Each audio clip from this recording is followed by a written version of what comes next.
Alternate costumes are essential in the fighting game genre if you play a game a lot or even just one character a bunch. It's refreshing being able to change something as simple as the appearance to make a character seem almost new again. Sometimes a costume can even change your perspective on a character, for better or for worse. Taskmaster out here looking like a googly-eyed Grim Reaper, and oh, look at that now, he's my new main. A lot of franchises handle alternates in completely different ways, one of the most popular being not doing it at all. Early 2D fighters I obviously give a pass because they would essentially have to draw a whole new sprite just for Ryu to look different. Why do all that work when you can just make a new character instead? Alternate colors were the name of the game back then and still are now. 2D sprite-based fighters had to do this as their closest option to alternate costumes to avoid having to make all new sprites. Games like Skullgirls go absolutely nuts with them. Each one of these are references to different games, shows, animes, movies, and so on. Half of the fun is seeing what references you're able to catch. Fighters like Melty Blood, BlazBlue, and Under Night In-Birth just give you as many color options as possible since it doesn't cost too much to add a different shade to an existing model. That's why it's a much harder pill for me to swallow when they sell alternate colors as DLC. I already have a bunch of colors to pick from. What could they show me that would have me shell out real cash? Dragon Ball FighterZ and Guilty Gear Strive do the same method of offering alternate colors, but why? Despite how it looks, these are 3D models. Why can't they make alternate costumes? Well, allegedly, it's because it would be too much work to animate each frame of the new costume all over again, since these models essentially act as sprites. They would need the same animations on their clothes and body angled in a certain way. For example, when Goku does his Kamehameha here, his clothes are moving to the power of the blast. If we put him in a completely new outfit, let's say what he wore for his driver's license episode, these are different models now, and they have to do this type of animation again for this alt. I get that it's not worth making new assets like that when they don't know if it'll financially benefit them, which makes it all the more confusing that GranBlue Fantasy Versus has proper alternate costumes. Some of these can be bought for around $5 USD or bought and then earned in the Battle Pass. There is not too many of these on offer. Perhaps my theory still proves true, and they justify this work by making most of them behind the Battle Pass, since that has you paying and playing for one outfit. The shitty thing with these passes is, once you miss it forever. I get companies want to capitalize on players' FOMO, but can't you just offer these a year later? I'm hesitant to even say this is better than nothing. I can be content with alternates never happening, but knowing there are alternates for my mains and I can't get them because I wasn't playing and paying at the right time, yeah, that's worse. What if your graphics engine isn't like an Arc Sys game and you're a 2D fighter that also uses 3D models, but there are still no alternate costumes? Then you'd be KOF 15. King of Fighters, Fatal Fury, and Samurai Showdown have been sprite-based games for most of their existence. Since KOF 14, we've been working with 3D models, and it had far and few alternate costumes. Nightmare Geese, I think, was a pre-order bonus and was just a slight tweak to his existing model. They did have true alternates though for certain characters for sale at least. SNK Heroines went all out for alternates. The game was kinda centered around that idea. Each character, including DLC, had 3 costumes to unlock with the in-game currency. Using the currency that is earned in-game is the ideal way to unlock this kind of thing. After this, I assume Sam's Show 2019 was gonna have a lot of these too, but sadly no. Just some Sam's Show 64 outfits where their graphics were intentionally blocky, meant to emulate the Neo Geo 64 titles. I thought this was cute, but this is all that was offered. Not all characters had this either, just a small few. Surely KOF 15 is gonna make up for this? They kinda do. You had Leona and Terry ults for getting the special edition, but after that, no costumes were added for sale ever.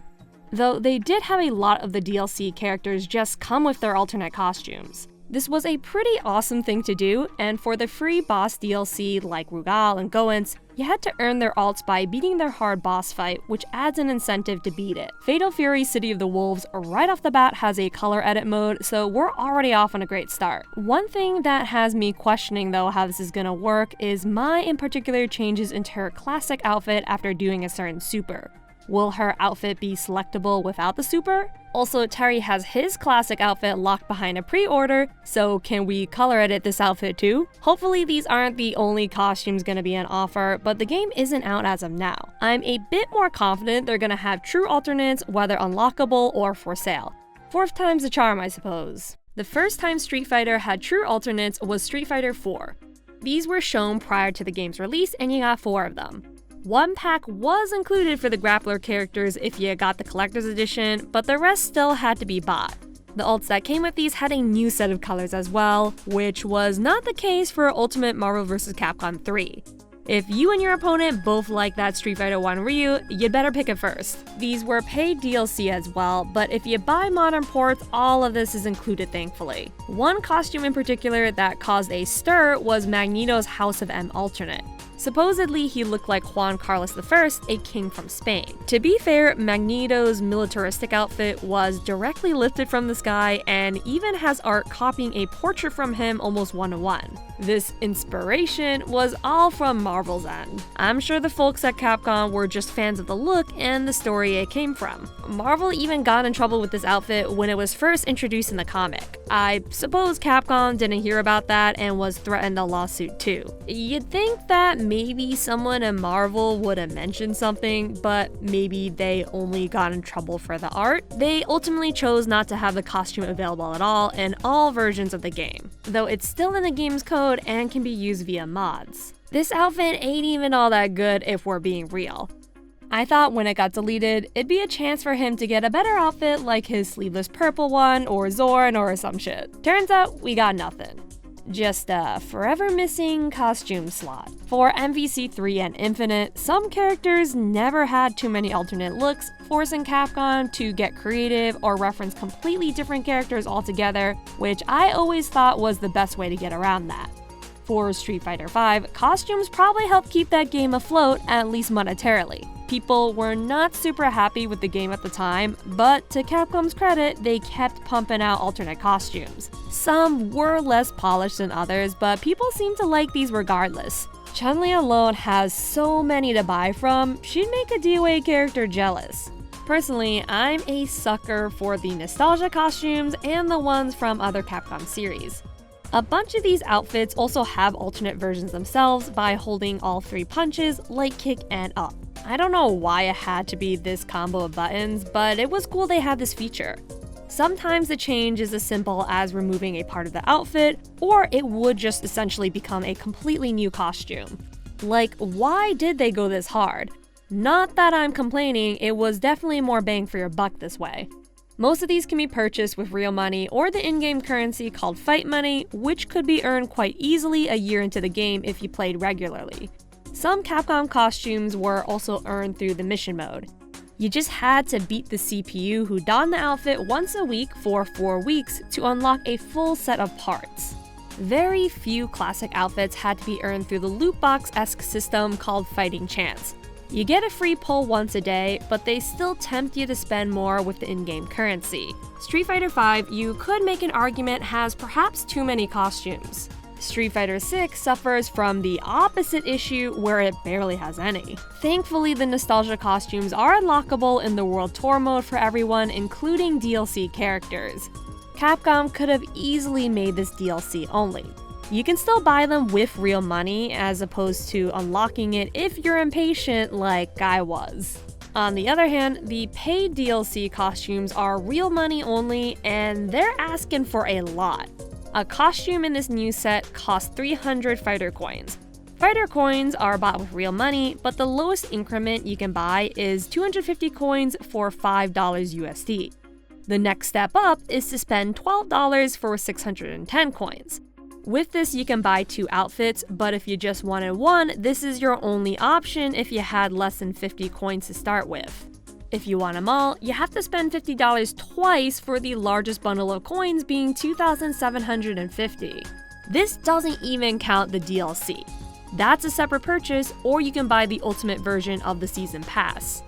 As of now, there's only this set of alternate costumes. It seems to me that Capcom's focus is on getting outfits for your avatar, which there are a lot of cool options, but most people are seeing the main roster, not this glorified lobby cursor. I do appreciate this level of customization for your avatar, but damn, there's like only so much you can do with them. It's not like you can make multiple avatars to have them fight each other offline. If you could, I'd be singing a different tune. Capcom got huge backlash with the Teenage Mutant Ninja Turtles Avatar DLC. It cost 750 fighter coins, so since that $12 pack isn't enough if you have 0, that's gonna be $24 for the coin pack of $12.50. That's over $20 for one turtle skin, not even the whole set. Maybe it was to cover licensing costs, but they had to have seen the backlash coming. Interesting though that the Spy X Family outfits were free. People were mostly mad that they made a fully animated trailer just for it to be some free avatar outfits and nothing for the main roster. Perhaps these lack of alts for the cast can be blamed on the team focusing on World Tour and Battle Hub modes. Maybe they assumed that the avatars would be a huge hit and cheaper to make pieces for versus a full outfit, and they had to sense pivot from that focus. Or that since Street Fighter 6 is on a new engine for the series, being the RE engine, it might be harder to make full-on outfits for characters that are gonna play nicely with the physics engine, which is why they might not be pumping them out like for Street Fighter 5. I can only guess though. Mortal Kombat and Injustice go all over the place. Alternate colors are barely included in all MK titles. Since a character's defining trait is their color, they couldn't exactly make Sub-Zero green or something. Oh wait, they can and did, and he's called Reptile. True alternates were first included in the home version of Mortal Kombat 4, and a lot of these were wildly different. You don't have to unlock them, just select by hitting start with another button. You'll rotate the character portrait to their other costume, though you won't be able to see it until in battle. Fingers crossed it's not shit.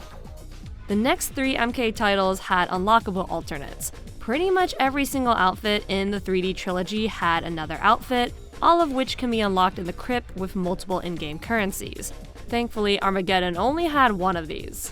Or you could just use a password or find them in the Conquest mode. MK vs DC had none at all, but I think it's because this title was very rushed in development. Midway was knocking on the door of bankruptcy and it needed a hit fast. Alternate costumes were probably low on their list of priorities.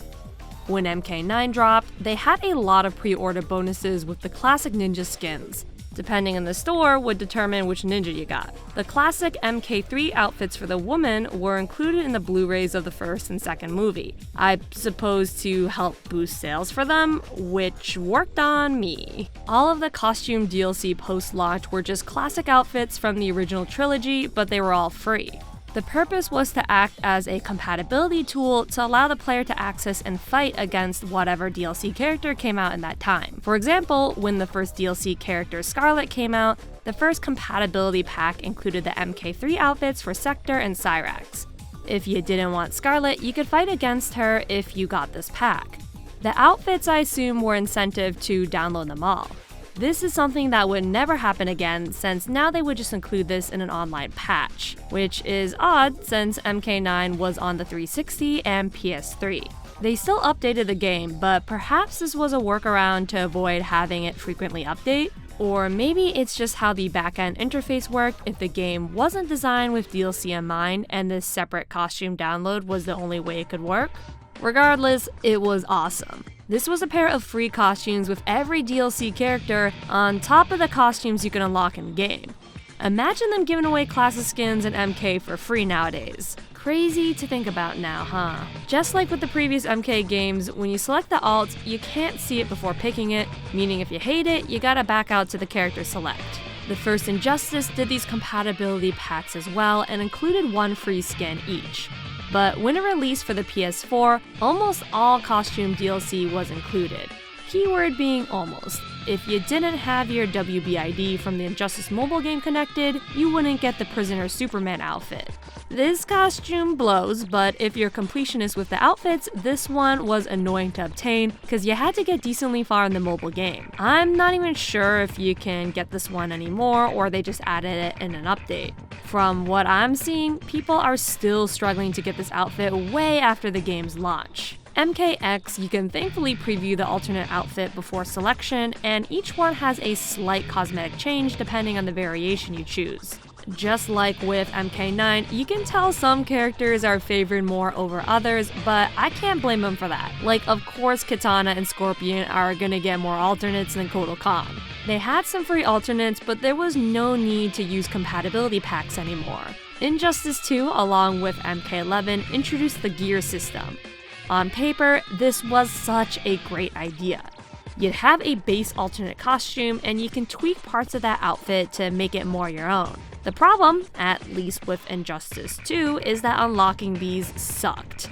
You had to fight countless battles and open loot boxes to get enough of a collection. That shit stacked up too. Your inventory wasn't infinite, and you had to get rid of the ones you didn't want. The fact that so many pieces looked exactly the same was infuriating. These also didn't look all that cool either. The fact stats were tied to these was something I completely forgot. Let's just say you're really into this gear system Injustice 2 and MK11 had. You meticulously level everyone up to earn the extra costume slots and extra colors for the whole cast. You have friends come over to play some local verses, and big surprise, only one player can use your custom loadouts. You gotta do it all again for a second profile. Using a guest account doesn't help either. Maybe it's just a PS4 thing, but nope, it's Xbox too. Even when MK11 simplified the gear slots to just 3, unlocking something like Unmasked Scarlet sucked, since you had to have a lot of in-game currency to get a successful random pull at the Shrine in the Crypt. The tournament skins were asking for a lot too. If you wanted a reptile skin for Scorpion or bug version of Cabal, you'd better be playing this game online a ton. Or just go to the Towers of Time and wait for the first 10 minutes of every second hour for a meteor to pass by, and then quickly entering the code up, left, right, left, up, pay for the expensive entry fee of multiple in-game currencies, and beat the difficult tower without leaving to the main menu, since the tower will just reset and be gone. Yeah, just do that. Player 2, by the way, can't use any of the skins you made, just like Injustice 2. It's even worse in MK11 since you can change the loadouts, which change the moves, so you actually have to make some loadouts for another profile, allowing everyone to have the same choice of variations. This game must have been awful for tournament organizers. Well, I'm sure MK1 will learn from these last two games' mistakes. Okay, so let me start off by saying I actually like this game a lot. I don't care what the discourse is, I have a lot of fun playing this game on a casual level. The way costumes are earned is such an awesome idea. They give out so many free costumes in the Invasions mode, and just for booting the game up, that you'd have a decent collection of them without spending a dime. I can't stress enough how great that is. People bitch about Invasions mode, but for me, it's the perfect podcast background task. I'm not invested or learning in any of the fights, except the annoying boss ones. I'm just able to zone out for a bit and chill. Invasions is just Towers of Time mode with extra steps, which they also added in the Chaos Reigns update. Now, an issue is that a lot of these palettes look very similar or just straight up ugly. They only dish out alternate colors on a small pool of costumes per character, unlike the DLC outfits you can buy. Whatever colors are included are the only ones you get. The gear slots have been reduced to just one, which at first I was cool with. You can tell some of the characters in MK11 just had extra shit on them for the sake of being a gear. Like, does Shang Tsung need this small little jar at his waist? MK1, since it's just one slot, would reduce the clutter, so to speak. Some of the gear slot choices are less than ideal. For Sub-Zero, the gear is his mask, and that's perfect. For ninjas like him, this is the best choice.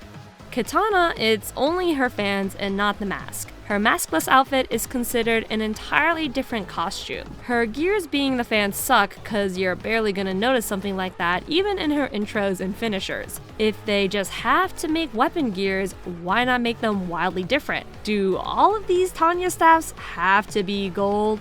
Those paid outfits have to be bought using dragon crystals, and they also sell costume palettes that can be unlocked in Invasions mode. Spending $5 USD would get you 500 dragon crystals. An outfit that's in the premium store only, like Sub-Zero's Deadly Alliance skin, is 1,000 dragon crystals, making it really $10. There's a pack for 1,250 crystals for $10, which is just as bad as the Street Fighter 6 prices. With so many costumes to buy and unlock, it was insane that NRS didn't allow Player 2 to use them again. They didn't even have different move variations to worry about. To their credit, they finally added the ability for Player 2 to use the same outfits that Player 1 earned or bought. Hallelujah! Now, for Sub-Zero, my two personal favorite costumes are his movie skin and Deadly Alliance one, so I'll just flip to that one real quick. Wait, where the fuck is the... Nah, they wouldn't. Oh, you gotta be shitting. A problem I never thought would exist in any fighter, ever, is not being able to pick the alternate costumes in the character select. In the customization menu, you can assign your favorite skins, and at first I thought these were the ones that show up on the character select. Nope, it's to have the ones marked favorites be shuffled around at random. If you have 4 Sub-Zero costumes favorited and you want the movie skin to be the one you use, you've got a 25% chance of it being the one you actually pick. The outfit shuffles with each fight too. The only way to guarantee it's selected is to back out of the menu and into the customization menu and manually equip the outfit and go back to the character select. If you want to change it again, well, rinse and repeat. What about for Player 2 though? They're stuck with random only or whatever single outfit you assigned. If Player 2's profile has a bunch of outfits favorited and has randomized faves on, then Player 1 has these outfits added to their pool of randomized outfits. If Player 2 has a bunch of shitty outfits they favorited, then let's hope you have luck on your side so they're not forced on you. In a Polygon interview with Ed Boon, he was directly asked about not having this ability to change costumes in the character select. He said, quote, "Well, it's certainly a possibility in the future. We always have a running list of what we hear players wanting. That list is very long and that's certainly on the list. And so we are going to be dropping new features like that as we continue to support the game." Oh, a new feature, huh? A new feature that's been in the game since the 4th entry?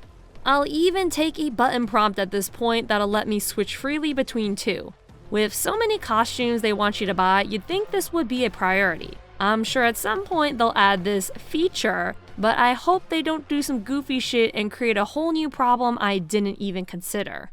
Dead or Alive, since the 1st entry, went all in on costumes. They weren't too hard to unlock, just time consuming, since for the most part throughout the series, you had to beat arcade mode or time attack. I'm sure this was to showcase the woman and have them wear all kinds of cute and sexy outfits, but they had a lot for the guys as well. Obviously though, the women had significantly more.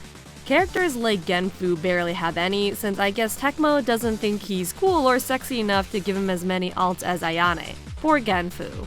DOA Dimensions on the 3DS even gave away outfits for logging in on the game once a week, which is a great incentive to boot it up frequently. DOA 5 is when they discovered that these could be sold as DLC.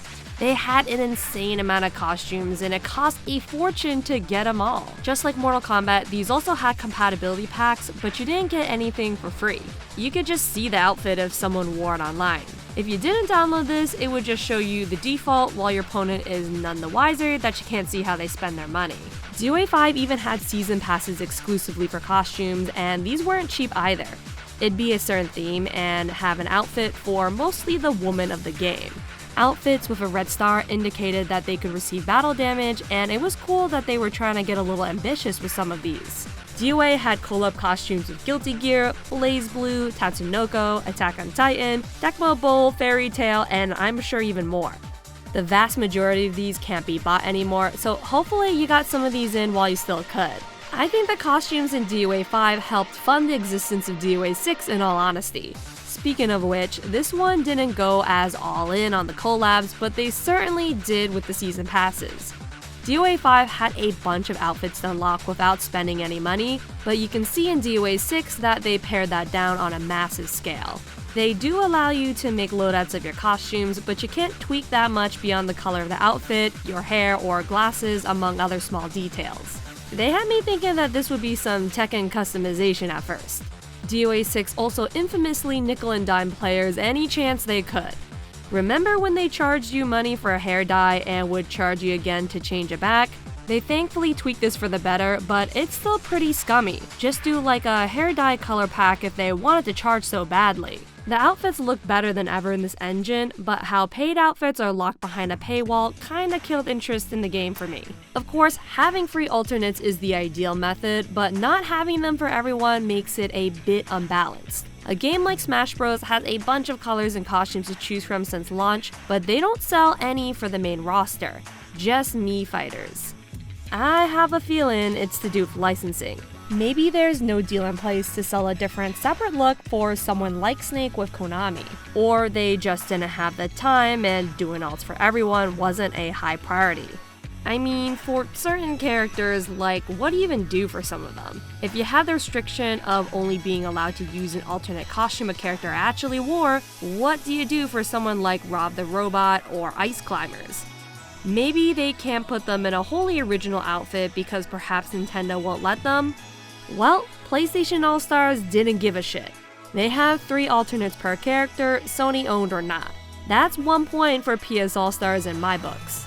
The games that do alternates the best have got to be Tekken and Soul Calibur. Both have been doing this since their series began. Namco could have done colors, but they wanted to show a different side of these characters early on. As time went on, the inclusion of customizing and being more hands-on with alternates was getting some traction, starting with Tekken 5 and Soul Calibur 3 respectively. If you didn't like the outfit, just make a new one. Soul Calibur 3 onwards allowed you to make a whole new character with the moveset of anyone you wanted, excluding guest characters. Tekken kept adding more and more options as games went on for the whole cast, and that was on top of the outfits they already had in-game.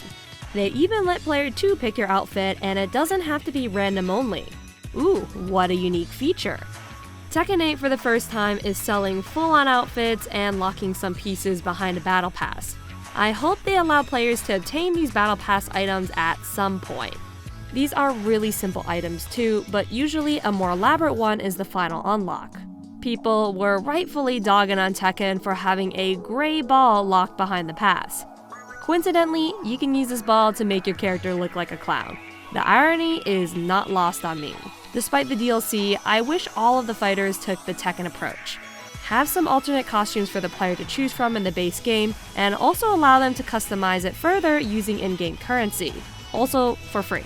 If they want to charge money for some classic skins, that's fine if it's a reasonable price, like maybe 2 for $5.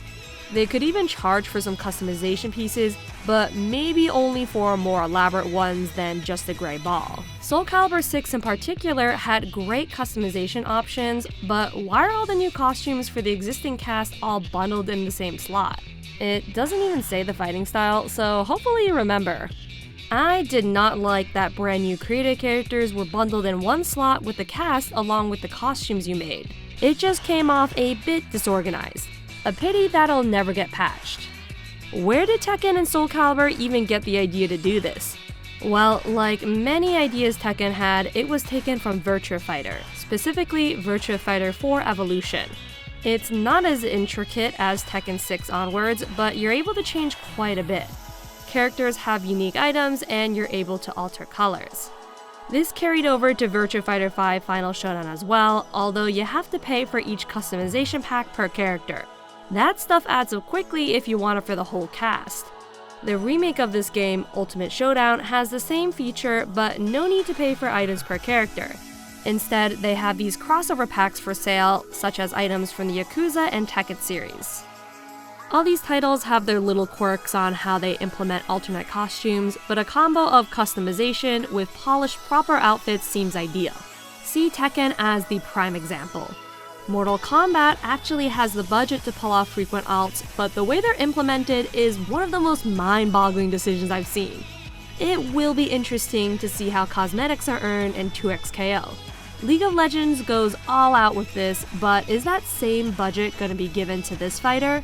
The beta had a battle pass which costumes could be unlocked in, so I'm assuming a paid in combination with a free one is probably the format. As game development becomes more and more expensive, the way to nickel and dime the players seems more of a necessity to these companies. Looks like costumes were one of the early targets of how to get that extra money out of players. It is appreciated that the big four here, being Street Fighter, Tekken, Smash, and Mortal Kombat, do have a lot of these costumes for free in the base game. I hope this is a practice that won't go away anytime soon. But you know what they say, the first one's always free. Dedicated fans have picked up the slack in this front in almost all of these games with mods. A lot of them look like official costumes, or even better in some cases. I get that mods can create unforeseen issues, hence why companies don't want you to do them, but we all know the real reason is that they don't want the competition. Why pay $10 for one alternate when you can get tons of mods for free?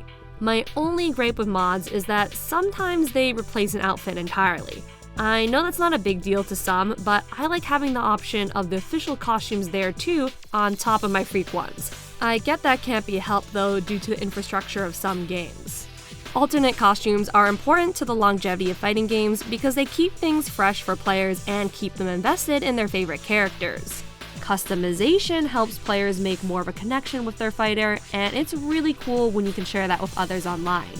Seeing all of the sick outfits in Tekken 8 is a testament to the creativity of the fighting game community, and something that I really wish we saw more of. I get that alternates and customization isn't possible for every game, but being able to even change your character's color can go a long way. It just puts a damper on expression when companies are trying to monetize that in obnoxious ways. People may not think of character costumes and customization as important to a fighting game, but like stages, it helps enhance the aesthetic and tone of the game.